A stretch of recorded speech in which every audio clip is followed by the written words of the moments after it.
જામનગર શહેરની પટેલ કોલોની શેરી નંબર 11માં મીરા એપાર્ટમેન્ટના ત્રીજા માળનો રવેશનો જર્જરિત હિસ્સો ધરાશયી થયો છે। તૂટેલા રવેશના ટુકડાઓ નીચે જમીન ઉપર ખાબક્યા અને જેને કારણે ફ્લેટમાં રહેનાર લોકોમાં ભય અને અફરાતફરીનો માહોલ સર્જાયો હતો। ત્યારે મોડી રાત્રે ઘટનાની જાણ થતાં જ મહાનગરપાલિકાના ડેપ્યુટી કમિશનર તથા સંબંધિત અધિકારીઓ સ્થળ ઉપર દોડી આવ્યા હતા, જ્યાં ફાયર અને એસ્ટેટ શાખાના કર્મચારીઓએ સુરક્ષા માટે 8 ફ્લેટ ખાલી કરાવ્યા છે અને લોકોને સહી સલામત રીતે અન્ય સ્થળે ખસેડ્યા છે। કોલોની શેરી નંબર 11માં મીરા એપાર્ટમેન્ટ નામનું ગ્રાઉન્ડ ફ્લોર પ્લસ 4 માળનું અને એક છે બાજુમાં ગ્રાઉન્ડ ફ્લોર વત્તા 2 માળનું એમ કરીને 9 વત્તા 5 એ કરીને 12 થી 13 જેટલા ફ્લેટ છે અને બંનેમાં થઈને 32 લોકો અત્યારે વસવાટ કરે છે।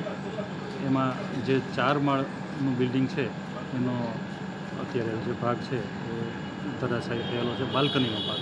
અને એકના વજનના લીધે બીજો એમ કરીને સળંગ એક જ બાલ્કનીની સળંગ લાઈનમાં છે, બાકી કાટમાળ છે એ નીચે પડેલો છે, કોઈ જાનહાનિ નથી।